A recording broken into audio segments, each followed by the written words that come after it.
ಓದದೇ ಇರೋ ಮಕ್ಕಳು, ಬರಿದೇ ಇರೋ ಮಕ್ಕಳು ಬರೆಯೋಕ್ಕೆ ಪ್ರಾರಂಭಿಸ್ತಾರೆ. ಕಡಿಮೆ ಮಾರ್ಕ್ಸ್ ತೆಗಿತಿರೋಂಥ ಮಕ್ಕಳುಗಳು ಜಾಸ್ತಿ ಮಾರ್ಕ್ಸ್ ತೆಗಿತಾರೆ. ಫೇಲ್ ಆಗ್ತಿರೋರು ಪಾಸ್ ಆಗ್ತಾರೆ. 40ರಿಂದ 60, 60ರಿಂದ 80 ಅಂತ ಈಸಿಯಾಗಿ ಯಾವ್ದ್ಯಾವುದೋ ಪ್ರಾಬ್ಲಮ್ ಫೇಸ್ ಮಾಡ್ತಿರೋಂಥ ಮಕ್ಕಳುಗಳೆಲ್ಲ ಅದ್ಭುತವಾಗಿ ಮಾರ್ಕ್ಸ್ ತೆಗಿತಾರೆ ನನ್ನ ಸರ್ವೀಸಸ್ಗಳಿಂದ. ಎಷ್ಟೋ ಮಕ್ಕಳುಗಳು ರ್ಯಾಂಕ್ ಅನ್ನೋದನ್ನೇ ಪಡ್ಕೊಂಡ್ರಲ್ಲ, ಆ ಥರ ಮಕ್ಕಳುಗಳು ರ್ಯಾಂಕ್ ಬರೋದನ್ನು ಕೂಡ ನಾನು ಮಾಡಿಕೊಟ್ಟಿರ್ತೀನಿ. ನಾನು ಆ ಮಕ್ಕಳ ಸ್ಪೆಸಿಫಿಕ್ ಲರ್ನಿಂಗ್ ಮೆಥಡ್ಗಳನ್ನು ಮಾತ್ರ ಹೇಳ್ಕೊಟ್ಟು ಇದೆಲ್ಲ ಮಾಡೋಕ್ಕಾಗುತ್ತೆ. ಯಾವುದೇ ಥರ ಮಕ್ಕಳಿಗೆ ಒತ್ತಡ ಏರಿ ಅವರಿಗೆ ಸ್ಟ್ರೆಸ್ ಮಾಡಿ ಅದನ್ನು ಬಿಹೇವಿಯರ್ ಪ್ರಾಬ್ಲಮ್ಗಳಾಗಿ ನಾನಂತೂ ಕನ್ವರ್ಟ್ ಮಾಡಲ್ಲ. ನಿಮ್ಮ ಮಕ್ಕಳ ಬಿಹೇವಿಯರ್ಗಳನ್ನು ಅದ್ಭುತವಾಗಿ ಒಳ್ಳೆಯ ವ್ಯಕ್ತಿತ್ವ ಸಮಾಜದಲ್ಲಿ ಹೆಂಗಿರಬೇಕು ಆ ಥರ ಮಾಡ್ಕೊಳೋವಂಥ ಸರ್ವಿಸ್ಗಳನ್ನು 13 ವರ್ಷಗಳಿಂದ ಮಾಡ್ತಾಯಿದ್ದೀನಿ. 6000ಕ್ಕೂ ಹೆಚ್ಚು ಜನಗಳ ಜೊತೆ ನಾನು ಕೆಲಸ ಮಾಡಿ ಈ ಒಂದು ಬೆಸ್ಟ್ ರಿಸಲ್ಟ್ಸ್ನ ನಿಮಗೆ ಕೊಡಿಸ್ಕೊಡ್ತೀನಿ.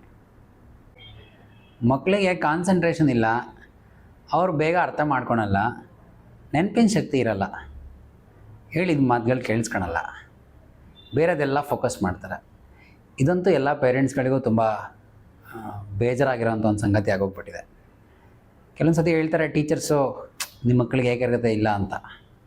ಪೇರೆಂಟ್ಸ್ ನೀವು ಕೇಳಿಸ್ಕೊಂಡಿರ್ತೀರಾ ಟೀಚರ್ಸ್ ಹೇಳಿದ್ದನ್ನು, ನಿಮಗೂ ಅನಿಸ್ತಿರುತ್ತೆ ಮಕ್ಕಳು ಒಂದು ಕಡೆ ಕೂರಲ್ಲ ಓದಲ್ಲ ಅಂತ. ಸೊ ಮಕ್ಕಳಿಗಾದರೆ ಏನಾದರೂ ಗೊತ್ತಲ್ಲ. ನೀವು ಮಕ್ಕಳಿಗೆ ಇದು ವೈಟ್ ಕಲರ್ ಅಂತ ಹೇಳಿದರೆ ವೈಟ್ ಕಲರ್ ಅಂತ ಗೊತ್ತು, ಫೋನ್ ಅಂತ ಹೇಳ್ಕೊಟ್ಟಿದ್ರೆ ಫೋನ್ ಅಂತ ಗೊತ್ತು, ತರಕಾರಿ ಅಂತ ಹೇಳಿದರೆ ತರಕಾರಿಗಳು. ಈ ಥರ ನಾವು ಚಿಕ್ಕ ವಯಸ್ಸಿಂದ ಮಕ್ಕಳಿಗೆ ಏನೆಲ್ಲ ಹೇಳ್ಕೊಟ್ಟಿದ್ದೀವಿ ಅದಷ್ಟೇ ಅವ್ರಿಗೆ ಗೊತ್ತಿರುತ್ತೆ ಅಲ್ವಾ. ನಾವು ಪ್ರತಿಯೊಂದು ಮಗು ಬ್ರೈನ್ ವಿಶಿಷ್ಟವಾಗಿರಬೇಕಾದ್ರೆ ಪ್ರತಿಯೊಂದು ಮಗು ಜಾಣರು ಅಂತ ಯಾಕೆ ನಂಬ್ತಾ ಇಲ್ಲ?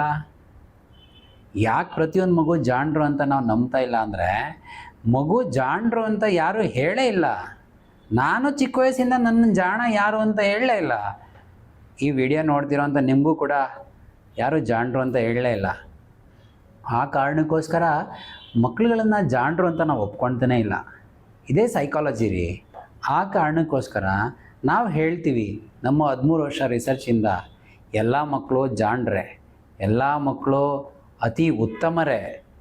ಆದರೆ ಯಾವ್ಯಾವ ಕಲಿಕೆಗಳನ್ನು ಯಾವ್ಯಾವ ರೀತಿ ಮಾಡಬೇಕು ಅನ್ನೋ ಒಂದು ಬೇಸಿಕ್ ರೂಲ್ ರೆಗ್ಯುಲೇಷನ್, ಒಂದು ಪ್ರಾಪರ್ ಪ್ರೋಸೆಸ್ ಅನ್ನೋದು ಪ್ರತಿ ಮಗುಗೂ ಬೇರೆ ಬೇರೆಯೇ ಇರುತ್ತೆ. ಯಾಕೆ ನಾವು ಇದನ್ನು ಅರ್ಥ ಮಾಡ್ಕೊಳ್ತಾ ಇಲ್ಲ? ನಿಮ್ಮ ಚಿತ್ರಾನ್ನ ಇಷ್ಟ ಆದರೆ ನಿಮ್ಮ ಮಗನಿಗೆ ಚಿತ್ರಾನ್ನ ಇಷ್ಟ ಆಗಬೇಕಂತ ಇಲ್ಲ ಅಲ್ಲ. ನಿಮಗೆ ಉಪ್ಪಿಟ್ಟು ಇಷ್ಟ ಆದರೆ ನಿಮ್ಮ ಮಗಳಿಗೆ ಉಪ್ಪಿಟ್ಟು ಇಷ್ಟ ಆಗಬೇಕಂತ ಏನಿಲ್ಲ ಅಲ್ಲ. ಆ ಕಾರಣಕ್ಕೋಸ್ಕರ ನಾವು ನಮ್ಮ 13 ವರ್ಷ ರಿಸರ್ಚಿಂದ ಮಕ್ಕಳು ಯಾಕೆ ಸ್ಟ್ರೆಸ್ಗೆ ಒಳಗಾಗ್ತಾ ಇದ್ದಾರೆ, ಅವ್ರ ಕಲಿಕಾ ವಿಧಾನಗಳೆಲ್ಲ ಏನೇನು, ಭಗವಂತನ ಸೃಷ್ಟಿ ಪ್ರಕಾರ ಎಲ್ಲ ಮಕ್ಕಳ ಬ್ರೈನ್ ಮೆಕ್ಯಾನಿಸಮ್ ಬೇರೆಯೇ ಆಗಿರುತ್ತೆ, ಬ್ರೈನ್ ಪ್ಯಾಟ್ರನ್ ಬೇರೆಯೇ ಆಗಿರುತ್ತೆ ಅಂತ ನಾನು ಎಲ್ಲ ಯೂಶ್ವಲಾಗಿ ಎಲ್ಲ ಥಾಟ್ಸ್ಗಳನ್ನ ಹೇಳ್ತಾನೇ ಇರ್ತೀನಿ. ಹಾಗಿರಬೇಕಾದ್ರೆ ಕಲಿಕೆ ಅಂತ ಬಂದಾಗ ನಿಮ್ಮ ಮಕ್ಕಳು ಓದ್ತಾ ಇಲ್ಲ, ತುಂಬ ಚೆನ್ನಾಗಿ ಮುಂಚೆ ಓದ್ತಾ ಇದ್ರು ಇವಾಗ ಓದ್ತಾ ಇಲ್ಲ, ಅಥವಾ ಸ್ಕೂಲಿಗೆ ಹೋಗೋಕ್ಕೆ ಇಂಟ್ರೆಸ್ಟೇ ತೋರಿಸ್ತಾ ಇಲ್ಲ, ಟೀಚರ್ಸ್ ಮೇಲೆ ರೆಸ್ಪೆಕ್ಟ್ ಇಲ್ಲ, ಈ ಥರ ಏನೇನೇನೆಲ್ಲ ನಿಮ್ಮ ಮಕ್ಕಳ ಬಗ್ಗೆ ಸಮಸ್ಯೆಗಳನ್ನು ನೀವು ಫೇಸ್ ಮಾಡ್ತಿದ್ದೀರಾ ಅಂತ ಆದರೆ, ಮೊದಲನೇದಾಗಿ ಅರ್ಥ ಮಾಡ್ಕೊಳ್ಳಿ, ಇದೆಲ್ಲ ಸಮಸ್ಯೆ ಅಲ್ಲ. ಅವ್ರಿಗೆ ಇಷ್ಟವಾಗಿಲ್ಲದೆ ಇರುವಂತಹ ರೀತಿಯಲ್ಲಿ ಇದುವರೆಗೂ ಸ್ಕೂಲಿಗೆ ಹೋಗಿ ಅಲ್ಲಿ ಇಷ್ಟ ಆಗಿಲ್ಲದೆ ಇರೋ ರೀತಿ ಕಲಿತು ಮನೇಲಿ ಪ್ರಾಕ್ಟೀಸ್ ಮಾಡಬೇಕಾಗಿದ್ರೂ ಕೂಡ ಅವ್ರಿಗೆ ಯಾವ ಥರ ಬೇಕು ಅಂತ ಅವ್ರಿಗೂ ಗೊತ್ತಿಲ್ಲದೆ ಇರಬೇಕಾದ್ರೆ ಈ ಸ್ಟಡೀಸ್ ಅನ್ನೋದು ಒಂದು ಬೋರಿಂಗ್ ಸಬ್ಜೆಕ್ಟ್ ಆಗೋಗ್ಬಿಟ್ಟಿದೆ. ಅದಕ್ಕೆ ನಾವೇನು ಹೇಳ್ತೀವಿ, ಪ್ರತಿಯೊಂದು ಮಗುಗೆ ಅವರದ್ದೇ ಆದಂಥ ಒಂದು ಕಲಿಕಾ ಶೈಲಿಯನ್ನು ತಿಳಿಸ್ಕೊಡೋ ಅಂಥ world's first organisation unique truth. ನಾವು ನಿಮ್ಮ ಹತ್ರ ಏನೂ ಪ್ರಶ್ನೆ ಕೇಳಲ್ಲ, ನಿಮ್ಮ ಮಗು ಏನೆಲ್ಲ ಮಾರ್ಕ್ಸ್ ತೆಗೆದಿದೆ ಅಂತ ನಾವು ಕೇಳಲ್ಲ, ನಿಮ್ಮ ಮಗುಗೆ ಎಷ್ಟೆಲ್ಲ ವಿಷಯಗಳು ಗೊತ್ತಿಲ್ಲ ಅಂತ ಏನೂ ಪ್ರಶ್ನೆನೇ ಕೇಳಲ್ಲ. ನಿಮ್ಮ ಮಗು ಫಿಂಗರ್ ಪ್ರಿಂಟ್ಸ್ ನೋಡೋದ್ರ ಮೂಲಕ ನಿಮ್ಮ ಮಗುವಲ್ಲಿರುವಂಥ ಕಾನ್ಸಂಟ್ರೇಷನ್ನು, ಕಾಂಪ್ರಹೆನ್ಷನ್ನು, ಮೆಮೊರಿ ಇದೆಲ್ಲ ಯಾವ ಥರ ವರ್ಕ್ ಆಗ್ತಾ ಇರುತ್ತೆ ಅನ್ನೋದನ್ನು ಈ ವಿಡಿಯೋದಲ್ಲಿ ನಾನು ಕಂಪ್ಲೀಟಾಗಿ ಎಕ್ಸ್ಪ್ಲೈನ್ ಮಾಡ್ತೀನಿ. ಯಾರೆಲ್ಲ ಈ ವಿಡಿಯೋ ನೋಡ್ತಿದ್ದೀರಾ, ನಿಮ್ಮ ಮಕ್ಕಳಿಗೆ ನಾನು ಹೇಳುವ ರೀತಿಯಲ್ಲಿ ವಾತಾವರಣ ಕೊಟ್ರಿ ಅಂತ ಆದರೆ ಅವ್ರು ತುಂಬ ಚೆನ್ನಾಗಿ ಓದ್ಕೊಳ್ತಾರೆ. ನಾನು ಹೇಳೋವಂಥ ವಿಷಯಗಳು ನಿಮಗೆ ಅರ್ಥ ಆಗಿಲ್ಲ, ಇನ್ನೂ ಮಕ್ಕಳು ಕಷ್ಟಪಡ್ತಿದ್ದಾರೆ ಅಂತ ಇದ್ದರೆ ನೀವು ಯುನಿಕ್ ಟ್ರೂತನ್ನು ಕಾಂಟ್ಯಾಕ್ಟ್ ಮಾಡಿ. ಸೊ ನನ್ನ ಟೀಮ್ ನಿಮಗೆ ಹೆಲ್ಪ್ ಮಾಡುತ್ತೆ. ಮೊದಲನೇದಾಗಿ ಕಾನ್ಸಂಟ್ರೇಷನ್ ಅಂತ ಬಂದಾಗ ಮೊನೋ ಪರ್ಫಾರ್ಮರ್ ಮತ್ತು ಮಲ್ಟಿ ಟಾಸ್ಕರ್ ಅಂತ ಇರ್ತಾರೆ. ಮೊನೋ ಪರ್ಫಾರ್ಮರ್ ಅನ್ನೋ ಬ್ರೈನಿಗೆ ಅವ್ರೇನಾದರೂ ಒಂದು ಕೆಲಸ ಮಾಡ್ತಾ ಇರಬೇಕಾದ್ರೆ ಅವ್ರು ಒಂದು ಕೆಲಸ ಒಂದು ಸಮಯದಲ್ಲಿ ಮಾತ್ರ ಮಾಡೋಕ್ಕೆ ಆಗುತ್ತೆ. ಹಾಗಿರಬೇಕಾದ್ರೆ ನೀವು ಕರೆದಾಗ ಅವರು ರೆಸ್ಪಾಂಡ್ ಮಾಡಲ್ಲ. ಕರೆದಾಗ ರೆಸ್ಪಾಂಡ್ ಮಾಡಿಲ್ಲ ಅಂದಾಗ ನೀವು ಅವ್ರಿಗೇನಾದರೂ ಅಂತೀರಾ, ಅದರಿಂದ ಮಕ್ಕಳ ಮನಸ್ಸಿಗೆ ನೋವಾಗುತ್ತೆ. ಆಗ ಓದಬೇಕು ಅನ್ನೋದು ಗೊತ್ತಿದ್ರೂ ಕೂಡ ನನಗೆ ಯಾಕೆ ಸುಮ್ಮನೆ ಇವ್ರು ಬೈತಾರೆ ಅಂತ ಮೊನೋ ಪರ್ಫಾರ್ಮರ್ ಅನ್ನೋ ಬ್ರೈನ್ಗಳು ಬೇಜಾರಾಗ್ಬಿಡ್ತವೆ. ಅದೇ ಥರ ಮಲ್ಟಿ ಟಾಸ್ಕರ್ ಅನ್ನೋ ಬ್ರೈನ್ ಏನಿರುತ್ತೆ ಅಲ್ವಾ, ಇವರು ನೀವು ಕರೆದ ತಕ್ಷಣ ರೆಸ್ಪಾಂಡ್ ಮಾಡಿಬಿಡ್ತಾರೆ. ಇವರು ಕೂತ್ ಕಡೆ ಕೂರ್ತಾರಲ್ಲ, ನಿಂತ ಕಡೆ ನಿಲ್ತಿರಲ್ಲ, ಒಂದು ಜಾಗದಲ್ಲಿ 10-15 ನಿಮಿಷ ಕೂತು ಓದೋಕೆ ಆಗ್ತಿರಲ್ಲ. ಸೊ ಆವಾಗ ಈ ಥರ ಮಕ್ಳುಗಳಿಗೆ ನೀವೇನು ಹೇಳ್ಬಿಡ್ತೀರಾ, ಇವರಿಗೆ ಕಾನ್ಸಂಟ್ರೇಷನ್ ಇಲ್ಲ ಅಂತ ಹೇಳ್ಬಿಡ್ತೀರಾ. ದಯವಿಟ್ಟು ಅರ್ಥ ಮಾಡ್ಕೊಳ್ಳಿ ಅಲ್ಲ, ನಿಮ್ಮ ಮಗು ಮೋನೋ ಪರ್ಫಾರ್ಮರ್ ಆಗಿದ್ರೂ ನಿಮಗೆ ಕಷ್ಟ, ಮಲ್ಟಿ ಟಾಸ್ಕರ್ ಆಗಿದ್ರೂ ಕಷ್ಟ. ಈ ಯಾವುದಾದ್ರೂ ಒಂದು ನೇಚರ್ನ ಒಪ್ಕೊಳ್ಳೋಂಥ ಪೇರೆಂಟಿಂಗ್ ನಾವು ಯಾವಾಗ ಕಲ್ತ್ಕೊತೀವಲ್ವಾ, ಅವಾಗ ಮಾತ್ರ ಮಕ್ಕಳುಗಳು ಓದಿನಲ್ಲಿ ಅತ್ಯದ್ಭುತವಾದಂಥ ಸಾಧನೆಯನ್ನು ಮಾಡ್ತಾರೆ. ಯೂಶ್ವಲಿ ಮೊನೋ ಪರ್ಫಾರ್ಮರ್ ಅನ್ನೋ ಮಕ್ಕಳುಗಳು ರೂಮ್ ಒಳಗಡೆ ಕೂತು ಓದಬೇಕಾಗಿರುತ್ತೆ, ಮಲ್ಟಿ ಟಾಸ್ಕರ್ ಅನ್ನೋ ಮಕ್ಕಳುಗಳು ರೂಮ್ ಹೊರಗಡೆ ಕೂತು ಓದಬೇಕಾಗಿರುತ್ತೆ. ಇವಾಗ ಪೇರೆಂಟ್ಸ್ ನೀವೇನು ಅಂದ್ಕೊಳ್ತೀರಾ, ಯೂಶ್ವಲಾಗಿ ಕೆಲವು ಪೇರೆಂಟ್ಸ್ ಏನಂತಾರೆ, ನನ್ನ ಮುಂದೆನೇ ಕೂತು ಓದ್ಕೋ ಅಂತ ಹೇಳ್ತಾರೆ. ಆ ಮಕ್ಕಳುಗಳು ರೂಮ್ ಒಳಗಡೆ ಕೂತು ಓದಬೇಕಾಗಿದ್ದರೆ ಏನು ಮಾಡ್ತೀರಾ? ಅದೇ ಥರ ಕೆಲವು ಮಕ್ಕಳುಗಳು ರೂಮಿಂದ ಹೊರಗಡೆ ಕೂತು ಓದಬೇಕಾಗಿರುತ್ತೆ. ನೀವು ನೋಡಿದ್ರೆ ರೂಮ್ ಒಳಗಡೆ ಹೋಗಿ ಕೂತ್ಕೊಂಡು ಓದ್ಕೊಳ್ರಿ ಅಂತ ಹೇಳ್ತೀರಾ. ನೀವು ಯಾವುದಾದ್ರೂ ಒಂದು ಆಧಾರ ಇಟ್ಕೊಂಡಾದರೂ ಹೇಳ್ಬೇಕಲ್ಲ ಮಕ್ಕಳಿಗೆ ಈ ಥರ ಬೇಸಿಕ್ ವಿಷಯಗಳನ್ನು. ನಿಮಗೆ ಯಾವುದು ಚಿಕ್ಕ ವಯಸ್ಸಲ್ಲಿ ವರ್ಕ್ ಆಗ್ತಾ ಇತ್ತು ಅದನ್ನು ನಿಮ್ಮ ಮಕ್ಕಳಿಗೆ ಹೇಳ್ತಾ ಇರ್ತೀರ. ಆದರೆ ನಿಮ್ಮ ಮಗುಗೆ ಯಾವುದು ವರ್ಕ್ ಆಗ್ತಿದೆ ಅಂತ ನಿಮ್ಗೆ ಗೊತ್ತಾಗೋದಾದರೂ ಹೇಗೆ ಅಲ್ಲ. ದಯವಿಟ್ಟು ಅರ್ಥ ಮಾಡ್ಕೊಳ್ಳಿ, ಎಲ್ಲ ಮಕ್ಕಳು ಜಾಣ್ರೆ. ನಿಮ್ಮ ಮಕ್ಕಳು 12 ವರ್ಷದ ಮೇಲಿದ್ದಾರೆ ಅಂದರೆ ಎಲ್ಲ ಓದುವಿನ ವಿಚಾರಗಳನ್ನು ತಾನೇ ಕಲ್ತ್ಕೊಳ್ಳೋಂಥ ಸಾಮರ್ಥ್ಯ ಭಗವಂತ 100% ಕೊಟ್ಟಿರ್ತಾರೆ. ನಾನೇ ಇದಕ್ಕೆಲ್ಲ ಗ್ಯಾರಂಟಿ. ಆ ಕಾನ್ಸೆಪ್ಟ್ಸನ್ನು ಅರ್ಥ ಮಾಡ್ಕೊಳೋದು ನಿಮ್ಮ ಮಕ್ಕಳಿಗೆ ಒಂದು ಒಳ್ಳೆಯ ವಾತಾವರಣ ಕೊಡೋಕ್ಕೆ ಸಾಧ್ಯ ಆಗುತ್ತೆ ರೀ. ನನ್ನ ಹತ್ರ ತುಂಬ ಪ್ರಾಬ್ಲಮ್ಸ್ ಹೇಳ್ಕೊಂಡು ಬರ್ತಾರೆ. ಏನಂತ, ನನ್ನ ಮಗು ನಿದ್ದೆ ಮಾಡ್ತಾ ಇರುತ್ತೆ, ಓದ್ಕೋ ಅಂತ ಹೇಳಿದ್ರೆ ಅಂತ ಹೇಳ್ತಾರೆ. ಅಂದರೆ ಆ ಮಗು ರೂಮ್ ಹೊರಗಡೆ ಕೂತು ಓದ್ಕೋಬೇಕಾಗಿತ್ತಪ್ಪ, ಅದಕ್ಕೆ ನೀವು ರೂಮ್ ಒಳಗಡೆ ಕೂರಿಸ್ತಾ ಇದ್ರಿ, ಅವನಿಗೆ ನಿದ್ದೆ ಬರ್ತಾ ಇತ್ತು. ಅದೇ ಥರ ನಮಗ ಓದಿದ್ದೆಲ್ಲ ಚೆನ್ನಾಗೇ ಓದ್ತೇನ್ರಿ, ಆದರೆ ನೆನಪೇ ಇರಲ್ಲ ಅಂತ. ನೆನಪಿನ ಶಕ್ತಿ ಬೇರೆ ಥರನೇ ವರ್ಕ್ ಆಗುತ್ತೆ. ಅದನ್ನು ನಾನು ನಿಮಗೆ ಯಾವ ಥರ ಅಂತ ಹೇಳ್ಕೊಡ್ತೀನಿ, ಸ್ಟೇ ಟ್ಯೂನ್ಡ್. ಆದರೆ ಇನ್ನು ಕೆಲವು ಮಕ್ಕಳುಗಳು ಓದೋಕ್ಕೆ ಇಂಟ್ರೆಸ್ಟ್ ಪಡಲ್ಲ ಮುರಳಿ, ಎದ್ದೆದ್ದೆಲ್ಲ ಓಡಾಡ್ತಾ ಇರ್ತಾರೆ ಅಂತ. ಆ ಮಕ್ಕಳುಗಳಿಗೆ ನಿಜವಾಗ್ಲೂ ಬ್ರೇಕ್ ಬೇಕಾಗಿರುತ್ತೆ. ನೀವು ಚಿಕ್ಕ ವಯಸ್ಸಿಂದ ಅವ್ರಿಗೆ ಬ್ರೇಕ್ ಕೊಡೋ ಹವ್ಯಾಸವನ್ನೇ ಬಿಡಿಸ್ಬಿಟ್ಟಿರ್ತೀರ. ಅಂದರೆ ಯಾವುದೇ ಒಂದು ಮಗು ಗಂಟೆಗಟ್ಟಲೆ ಕೂತ್ಕೊಂಡು ಓದ್ತಾ ಇದೆ ಅಂದರೆ ಮಾತ್ರ ಆ ಮಗು ಓದ್ತಾ ಇದ್ದಾರೆ ಅಂತ ನೀವು ಭ್ರಮೆಯಲ್ಲಿದ್ದೀರಾ. ಆ ಕಾರಣಕ್ಕೋಸ್ಕರ ಯಾವುದೋ ಒಂದು ಮೊಬೈಲ್ ಫೋನನ್ನು ನೀವು ಚಾರ್ಜ್ಗೆ ಹಾಕಿದ್ರೆ ಆ ಚಾರ್ಜ್ ಅನ್ನೋದು ಯಾವ ಥರ ನೀವು ಬಳಕೆ ಮಾಡ್ಕೊಳ್ತೀರ ಅನ್ನೋದ್ರ ಮೇಲೆ ನಿರ್ಣಯ ಆಗುತ್ತೆ. ಹಾಗೂ ಆ ಫೋನ್ ಕೆಪಾಸಿಟಿ ಏನಿದೆ ಅದು 3 hours ಫೋನ್ ಚಾರ್ಜರ್ ಬರುತ್ತಾ, 6 hours ಚಾರ್ಜರ್ ಬರುತ್ತಾ ಅಂತ ನಮಗೆ ಅವೇರ್ನೆಸ್ ಇಲ್ಲ ಅಂದರೆ ನಾವು ಫೋನನ್ನು ಬೈಕೊಂಡು ಕೂತ್ಕೊಂಡಿರ್ತೀವಿ. ಆದರೆ ಹಂಗೆ ಮಾಡಬಾರ್ದು ರೀ. ನಾವೆಲ್ಲ ಬುದ್ಧಿವಂತರಾಗಬೇಕಾಗಿದೆ. ನಮ್ಮ ಮಕ್ಕಳು ಆಲ್ರೆಡಿ ಚಾಣಕ್ಯರಾಗಿದ್ದಾರೆ. ಚಾಣಕ್ಯರಾಗಿರೋರುಗಳನ್ನ ನಾವು ಬುದ್ಧಿವಂತರು ನಿಭಾಯಿಸ್ತೀವಿ ಅಂದರೆ ಅದು ತುಂಬ ಕಷ್ಟನೇ ಆಗಿರುತ್ತೆ. ಯಾಕೆ ಅಂದರೆ ನಮ್ಮ ಫ್ರೀಕ್ವೆನ್ಸಿ ಅವ್ರ ಫ್ರೀಕ್ವೆನ್ಸಿ ಮ್ಯಾಚ್ ಆಗ್ತಿರಲ್ಲ ಅಂತ. ಈ ಕಾರಣಕ್ಕೋಸ್ಕರ ನಿಮ್ಮ ಮಗು ಮೋನೋ ಪರ್ಫಾರ್ಮರಾ, ಮಲ್ಟಿ ಟಾಸ್ಕರಾ, ಇವ್ರಿಗೆ ನಾನು ಯಾವ ಥರ ವಾತಾವರಣ ಕೊಟ್ಟರೆ ಅವ್ರಿಂದ ಅವರೇ ತಾನಾಗೆ ಕಲಿತಾರೆ ಅನ್ನೋ ಒಂದು ಕ್ಲಾರಿಟಿ ನಿಮಗೆ ಸಿಕ್ಬಿಡುತ್ತೆ. ಎಷ್ಟೋ ಪೇರೆಂಟ್ಸ್ ಹೇಳ್ತಾರೆ, ಅಯ್ಯೋ ನನ್ನ ಮಕ್ಕಳು ತುಂಬ ಚೆನ್ನಾಗಿ ಓದ್ತಾ ಇದ್ರು Murali, 1st standard 2nd standard 3rd standard, ಇವಾಗ ಯಾಕೋ 5th ಸ್ಟ್ಯಾಂಡರ್ಡ್ 6th ಸ್ಟ್ಯಾಂಡರ್ಡಿಗೆ ಬಂದ ತಕ್ಷಣ ಫುಲ್ ಡಲ್ ಆಗಿಬಿಟ್ಟಿದ್ದಾನೆ ಅಂತ. ಅಂದರೆ ಇದುವರೆಗೂ ಅವರು ತುಂಬ ಹಾರ್ಡ್ ವರ್ಕ್ ಮಾಡಿ ಅಲ್ಲಿ ತನಕ ಕಲ್ತರು ರೀ. ಇವಾಗ ಬ್ರೈನ್ ಹೇಳ್ತಾ ಇದೆ ಹಾರ್ಡ್ ವರ್ಕ್ ಮಾಡಬೇಡ, ಇದರಿಂದ ವರ್ಕ್ ಆಗಲ್ಲ ಅಂತ. ಆಗಿರ್ಬೇಕಾದ್ರೆ ಮಕ್ಕಳುಗಳು ತುಂಬ ಕಷ್ಟಪಡ್ತಾರೆ. ಈ ಮೊನೋ ಪರ್ಫಾರ್ಮೆನ್ಸ್ ಏನಾದರೂ ಕ್ಲಾಸ್ ರೂಮಲ್ಲಿ ಕೂತ್ಕೊಂಡು ಟೀಚರ್ ಏನಾದರೂ ಹೇಳಬೇಕಾದ್ರೆ ಅದನ್ನು ದೃಷ್ಟಿಸಿ ನೋಡ್ತಾ ಇರಬೇಕಾದ್ರೆ ಟೀಚರ್ಸ್ ಏನಾದರೂ ನೀವು ಬರ್ಕೊಳ್ಳಿ ಅಂತ ಹೇಳ್ಬಿಟ್ರೆ ಪಾಪ ಮೋನೋ ಪರ್ಫಾರ್ಮರ್ಸ್ಗೆ ತುಂಬ ಕಷ್ಟ ಆಗೋಗ್ಬಿಡುತ್ತೆ. ಆ ಕಾರಣಕ್ಕೋಸ್ಕರ ಟೀಚರ್ಸ್ಗೂ ಕೂಡ ಕ್ಲಾರಿಟಿ ಇರಬೇಕು, ಯಾವ ಮಗುನ ಕ್ಲಾಸ್ ರೂಮಲ್ಲಿ ಯಾವ ಥರ ನಾವು ಡೀಲ್ ಮಾಡಬೇಕು ಅಂತ, ಯಾವ ಥರ ನಿಭಾಯಿಸ್ಬೇಕು ಅಂತ ಗೊತ್ತಿಲ್ಲ ಅಂದರೆ ಟೀಚರ್ಸ್ ಯೂಶ್ವಲಿ ಮಕ್ಕಳಿಗೆ ಏನಾದರೂ ಅಂದುಬಿಡ್ತಾರೆ. ಕೆಲವೊಂದು ಸೂಕ್ಷ್ಮ ಮಕ್ಕಳುಗಳಾಗಿದ್ದಾಗ ಬೇಜಾರು ಮಾಡ್ಕೊಂಡ್ಬಿಡ್ತಾರೆ. ಆವಾಗ ನಾಳೆ ದಿನ ಕ್ಲಾಸ್ ಟೀಚರ್ ಬಂದರೆ ಕ್ಲಾಸಿಗೆ ನಿನ್ನೆ ಇವ್ರು ಬೈದಿದ್ರು ಅನ್ನೋದನ್ನೇ ಮನಸ್ಸಲ್ಲಿ ಇಟ್ಕೊಂಡಿರ್ತಾರೆ.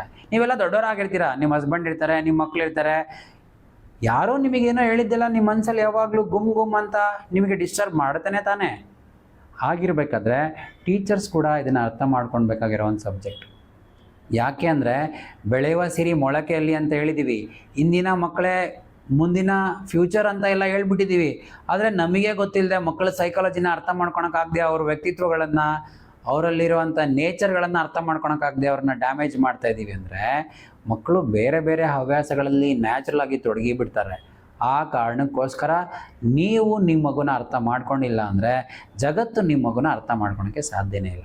ನಿಮಗೆ ನಿಮ್ಮ ಮಗುನೇ ಪ್ರಪಂಚ ಅಂತ ನಮಗೆ ಗೊತ್ತು, ಆದರೆ ಆ ಪ್ರಪಂಚದ ಮೇಲೇ ನೀವು ಕಂಪ್ಲೇಂಟ್ ಮಾಡಿಕೊಂಡು ಆ ಪ್ರಪಂಚ ಮೇಲೇ ನೀವು ಬ್ಲೇಮ್ ಮಾಡ್ಕೊಂಡಿದ್ದು, ಅವನು ಅದನ್ನು ಮಾಡಲ್ಲ, ಇವಳು ಇದನ್ನು ಮಾಡಲ್ಲ, ಅವಳು ಸರಿಯಾಗಿ ಓದ್ಕೊಳಲ್ಲ ಅಂತ ಹೇಳಿದ್ರೆ ಪಾಪ ಮಕ್ಳಿಗೆ ನೀವು ಯಾವ್ಯಾವ ಥರ ಓದ್ಕೋಬೇಕಂತ ಏನಾದರೂ ಹೇಳ್ಕೊಟ್ಟಿದ್ರಾ?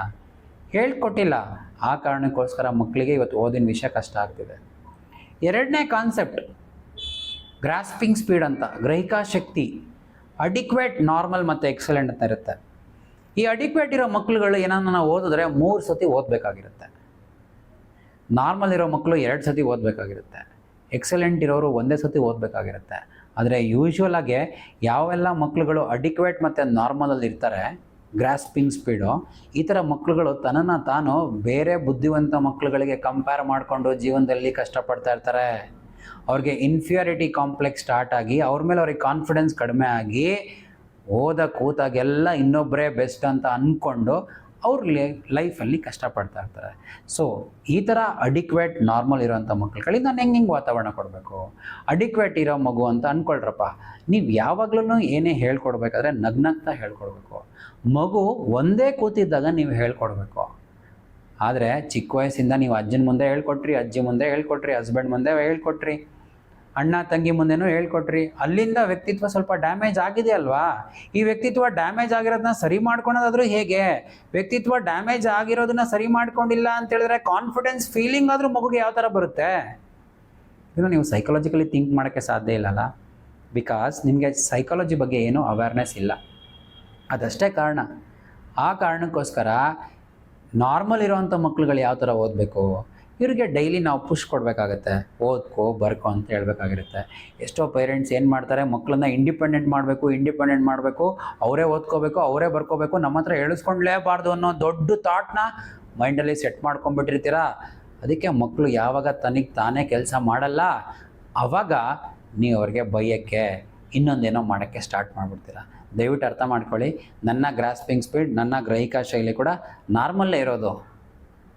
ಆದರೆ ನಾನು ಇಷ್ಟೆಲ್ಲ ಜಾಣ ಅಂತ ನಿಮಗೆ ಅನಿಸ್ತಾ ಇದೆ, ನಾನೇನೋ ಹೊಸ ವಿಷಯಗಳನ್ನ ಹೇಳ್ತಾ ಇದ್ದೀನಿ ಅಂದರೆ, ಅಡಿಕ್ವೇಟ್ ಆದರೂ ಇರಲಿ ಮಗು, ನಾರ್ಮಲ್ ಆದರೂ ಇರಲಿ, ಎಕ್ಸಲೆಂಟ್ ಗ್ರಾಸ್ಪಿಂಗ್ ಸ್ಪೀಡ್ ಯಾವುದಾದ್ರೂ ಇರಲಿ, ಯಾವ ವ್ಯಕ್ತಿ ಬೇಕಾದರೂ ಸಾಧಿಸ್ಬೋದು ಈ ಜಗತ್ತಲ್ಲಿ. ಇದೇ ಸೃಷ್ಟಿಯ ರಹಸ್ಯ. ಆದರೆ ಈ ಅಡಿಕ್ವೇಟ್ ಇರೋವಂಥ ಮಕ್ಕಳುಗಳನ್ನು, ನಾರ್ಮಲ್ ಇರೋ ಮಕ್ಕಳುಗಳನ್ನು ಎಕ್ಸ್ಪರ್ಟ್ಸ್ಗಳು, ಕೆಲವೊಂದು ಸತಿ ಟೀಚರ್ಸ್ಗಳು, ಕೆಲವೊಬ್ಬರು ಪೇರೆಂಟ್ಸ್ಗಳು ಇವ್ರನ್ನ ಸ್ಲೋ ಲರ್ನರ್ಸ್ ಅಂತ ಹೇಳಿ ಟ್ಯಾಗ್ಲೈನ್ ಕೊಟ್ಬಿಡ್ತೀರ. ನನ್ನ ಪ್ರಕಾರ ಈ ಜಗತ್ತಲ್ಲಿ ಯಾವ ಮಕ್ಕಳನ್ನು ಸ್ಲೋ ಲರ್ನರ್ಸ್ ಆಗಿರೋಕ್ಕೆ ಸಾಧ್ಯನೇ ಇಲ್ಲ. ಅವ್ರಿಗೆ ಕೊಡಬೇಕಾಗಿರೋಂಥ ಪೂರಕ ವಾತಾವರಣ ಕೊಟ್ಟಿಲ್ಲದೆ ಇರೋ ಕಾರಣಕ್ಕೋಸ್ಕರ ಅವ್ರ ಸೆಲ್ಫ್ ಇಮೇಜ್ ಮತ್ತು ಸೆಲ್ಫ್ ಎಸ್ಟೀಮ್ ಡ್ಯಾಮೇಜ್ ಆಗಿ ಇವತ್ತು ಅವ್ರು ಓದೋಕ್ಕೆ ಕಷ್ಟಪಡ್ತಾ ಇದ್ದಾರೆ. ಅದೇ ಥರ ಎಕ್ಸಲೆಂಟ್ ಗ್ರಾಸ್ಪಿಂಗ್ ಇರೋ ಮಕ್ಕಳುಗಳು ಕ್ಲಾಸಲ್ಲಿ ಒಂದು ಸತಿ ಕಲ್ತ್ರೇ ಅವ್ರಿಗೆ ಅರ್ಥ ಆಗೋಗ್ಬಿಟ್ಟಿರುತ್ತೆ. ಆ ಥರ ಮಕ್ಕಳುಗಳನ್ನ ಮನೆಗೆ ಬಂದಮೇಲೆ ಮತ್ತೆ ಓದ್ಕೊಳ್ರಿ ಅಂತ ಹೇಳ್ತೀರಾ. ಆವಾಗ ಅವ್ರ ಪೇರೆಂಟ್ಸ್ ಮೇಲೆ ತುಂಬ ರೆಸ್ಪೆಕ್ಟ್ ಕಡಿಮೆ ಆಗಿಬಿಡುತ್ತೆ. ಆಗ ಓದಿರೋದನ್ನು ಕೂಡ ನೆನ್ಪಿಟ್ಕೊಂಡು ಬರೀಬೇಕು ಅಂದರೆ ಅವ್ರಿಗೊಂದು ಸ್ವಲ್ಪ ಕಷ್ಟ ಆಗ್ತಿರುತ್ತೆ. ಯಾಕೆ ಅಂದರೆ ನನ್ನಲ್ಲಿರುವಂಥ ಸಾಮರ್ಥ್ಯನ ನನ್ನ ಪೇರೆಂಟ್ಸ್ ಗುರುತಿಸ್ಲಿಲ್ಲ, ನನ್ನ ಟೀಚರ್ಸ್ ಗುರುತಿಸ್ಲಿಲ್ಲ ಅನ್ನೋ ಒಂದು ಬೇಜಾರಲ್ಲಿನೇ ಅವ್ರು ಇದ್ದೋಗ್ಬಿಡ್ತಾರೆ. ಆ ಥರ ಮಕ್ಕಳುಗಳಿಗೆ ನೀವು ಮತ್ತೆ ಮನೇಲಿ ಬಂದು ಪ್ರಾಕ್ಟೀಸ್ ಮಾಡಿರಿ ಅಂತ ಹೇಳಿದಾಗ ಸಖತ್ ಇರಿಟೇಟಿಂಗ್ ಆಗೋಗ್ಬಿಡುತ್ತೆ. ಆ ಇರಿಟೇಷನನ್ನು ಅವ್ರು ಹೆಂಗೆ ತೀರಿಸ್ಕೊಳ್ಬೇಕು? ಏನು ಕೆಲಸ ಮಾಡಿದೆ ಆಮೇಲೆ ಮಾಡ್ತೀನಿ ಅಂತ ಹೇಳ್ತಾನೇ ಇರ್ತಾರೆ. ಮತ್ತೆ ಪೇರೆಂಟ್ಸ್ ನೀವು ಡಿಸ್ಟರ್ಬ್ ಆಗ್ತೀರಾ. ನಿಮ್ಮ ಮನೇಲಿ ಇನ್ನೊಂದು ಮಗು ಇತ್ತು ಅಂದರೆ ಆ ಮಗುಗೆ ಈ ಮಗುನ ಕಂಪೇರ್ ಮಾಡ್ತೀರಾ. ಅದರಿಂದ ಏನಾಗುತ್ತೆ, ಅವ್ರಿಗೆ ಇನ್ನೂ ಹರ್ಟ್ ಆಗೋಕ್ಕೆ ಸ್ಟಾರ್ಟ್ ಆಗಿಬಿಡುತ್ತೆ. ಅದಕ್ಕೆ ನಾವೇನು ಮಾಡ್ತೀವಿ ಯೂನಿಕ್ ಟ್ರೂತಲ್ಲಿ, ನಿಮ್ಮ ಮಗು ಅಡಿಕ್ವೇಟ್ ಆಗಿರಲಿ, ನಾರ್ಮಲ್ ಆಗಿರಲಿ, ಎಕ್ಸಲೆಂಟ್ ಆಗಿರಲಿ, ಯಾವ ಮಗುಗೆ ಯಾವಾಗಲೂ ಅಪ್ರಿಸಿಯೇಷನ್ ಬೇಕು, ಎನ್ಕರೇಜ್ಮೆಂಟ್ ಬೇಕು, ಅಥವಾ ಮೋಟಿವೇಶನ್ ತಾನಾಗೇ ಇರುತ್ತೆ. ಇದೆಲ್ಲದನ್ನು ನಾವು ತುಂಬ ನಿಮಗೆ ಬ್ಯೂಟಿಫುಲ್ಲಾಗಿ, ಕ್ರಿಸ್ಪ್ ಆ್ಯಂಡ್ ಕ್ಲಿಯರಾಗಿ ಕ್ಲಾರಿಫೈ ಮಾಡಿ ಕೊಡ್ತೀವಿ. ಸ್ಪೆಸಿಫಿಕ್ ಇನ್ಪುಟ್ಗಳನ್ನ ಸಜೆಸ್ಟ್ ಮಾಡ್ತೀವಿ. ನೀವು ಅದೇ ಥರ ಆಪ್ರೇಟ್ ಮಾಡ್ಬೇಕ್ರಿ. ನಿಮ್ಮ ಫೋನ್ ಒಂದು ವಾರದಿಂದ ಒಂದು ಪಾಸ್ವರ್ಡ್ ಇಟ್ಟಿರ್ತೀರಾ ಅಂತ ಅಂದ್ಕೊಳ್ಳಿ. ಇವಾಗ ಬೇರೆ ಪಾಸ್ವರ್ಡ್ ಇಟ್ಟರೆ, ಬೇರೆ ಪಾಸ್ವರ್ಡ್ನ ಆಪ್ರೇಟ್ ಮಾಡೋಕ್ಕೋದ್ರೆ ಅದು ವರ್ಕ್ ಆಗಲ್ಲ ತಾನೇ. ಏನು ಪಾಸ್ವರ್ಡ್ ಇಟ್ಟಿರ್ತೀರಾ ಅದನ್ನೇ ಹಾಕಬೇಕು. 10 ವರ್ಷ 15 ವರ್ಷದಿಂದ ಟೀ ಹೆಂಗೆ ಮಾಡ್ತಾಯಿದ್ರಿ, ಇವತ್ತು ಅದೇ ಥರನೇ ಟೀ ಮಾಡ್ತಾಯಿದ್ದೀರಾ. ಇಂಗ್ರೀಡಿಯೆಂಟ್ಸ್ನ ಬೇರೆ ಬೇರೆ ಥರ ಹಾಕಿದ್ರೆ ಬೇರೆ ಬೇರೆ ಥರ ಟೇಸ್ಟ್ ಬರುತ್ತೆ. ಆದರೆ ಮನುಷ್ಯನ ಬ್ರೈನಿಗೂ ಅಷ್ಟೇ, ಅವ್ರು ಯಾವ ಥರ ಕಲಿತಾರೆ ಅನ್ನೋ ಒಂದು ಸೀಕ್ರೆಟ್ ನಿಮಗೆ ಗೊತ್ತಾಗ್ಬಿಟ್ರೆ, ಆ ಫಿಂಗರ್ ಪ್ರಿಂಟ್ಸ್ಗಳನ್ನು ಅರ್ಥ ಮಾಡಿಕೊಂಡು ಲೈಫ್ ಟೈಮ್ ಅವ್ರು ಅದೇ ಥರ ಓದ್ಕೊತಾ ಇರ್ತಾರೆ. ನಿಮಗೇನು ಕಷ್ಟ ಪೇರೆಂಟ್ಸ್ಗೆ?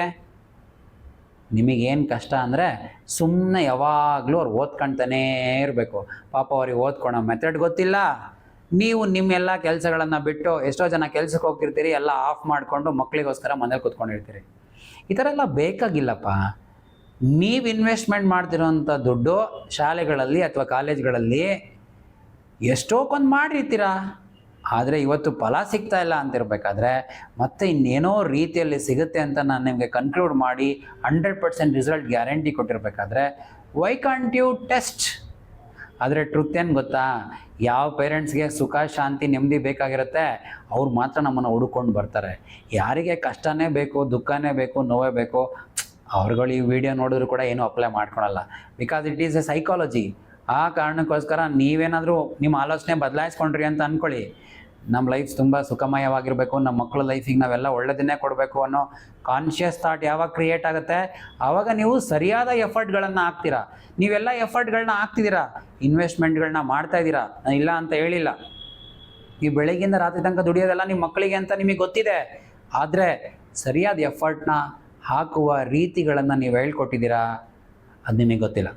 ಅದಕ್ಕೋಸ್ಕರ ನೀವು ಯೂನಿಕ್ ಟ್ರೂತನ್ನು ಕಾಂಟ್ಯಾಕ್ಟ್ ಮಾಡಿದಾಗ ನಾವು ಸ್ಪೆಸಿಫಿಕ್ ಲರ್ನಿಂಗ್ ಮೆಥಡ್ಗಳನ್ನು ಹೇಳ್ಕೊಡ್ತೀವಿ. ಅದೇ ಥರ ಮೆಮೊರಿ ಅಂತ ಬಂದಾಗ ಶಾರ್ಟ್ ಟರ್ಮ್ ಮೆಮೊರಿ ಮತ್ತು ಲಾಂಗ್ ಟರ್ಮ್ ಮೆಮೊರಿ ಅಂತ ಇರುತ್ತೆ.